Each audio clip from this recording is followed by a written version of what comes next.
একদিন জঙ্গলের এক কোণে বসবাস করত দুষ্ট পরী। সে ছিল খুব চঞ্চল ও দুষ্টুমিপ্রিয়। শিয়াল ছিল তার সেরা বন্ধু। তারা দুজন মিলে জঙ্গলের অন্য প্রাণীদের নিয়ে নানা রকম খেলা করত। কিন্তু গোলাপী পরী ছিল দুষ্ট পরীর বিপরীত। সে ছিল মায়াবী ও দয়ালু।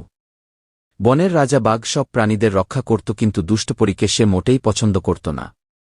একদিন দুষ্ট পরী ও শিয়াল মিলে ময়ূরকে বোকা বানানোর পরিকল্পনা করল।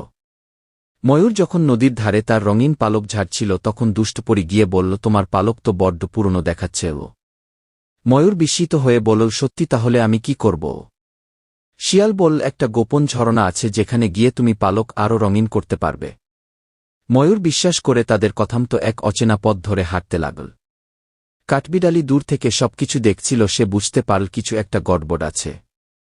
কাঠবিড়ালি তাড়াতাড়ি খরগোশের কাছে গিয়ে সব জানাল।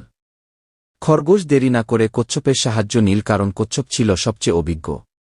কচ্ছপ বলল, আমাদের বাঘ মহারাজকে জানাতে হবে। ও টিয়া পাখি উড়ে গিয়ে বাঘের কাছে খবর দিল।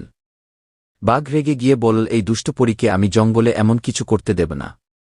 বাঘ সাথে সাথে হুতুম পেঁচার সাহায্য নিল। হুতুম পেঁচা রাতের আধারে উড়ে গিয়ে ময়ূরের সামনে হাজির হল। সে বলল, এই পথে যেও না, এটা শিয়াল ও দুষ্ট পরীর ফাঁদ।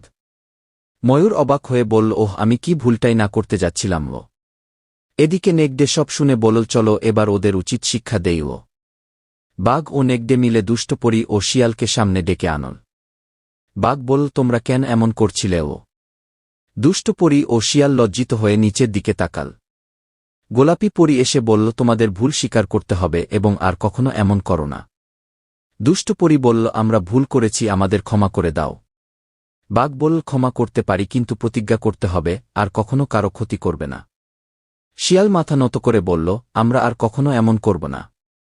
ময়ূর হাসিমুখে বলল, আমি খুব খুশি যে তোমরা নিজেদের ভুল বুঝতে পেরেছ। জঙ্গলের সব প্রাণীরা আনন্দে মেতে উঠল এবং একসাথে আনন্দ উৎসব করল। দুষ্ট পরী সত্যিকারের ভালো পরীতে পরিণত হল এবং জঙ্গল শান্তিতে ভরে উঠল।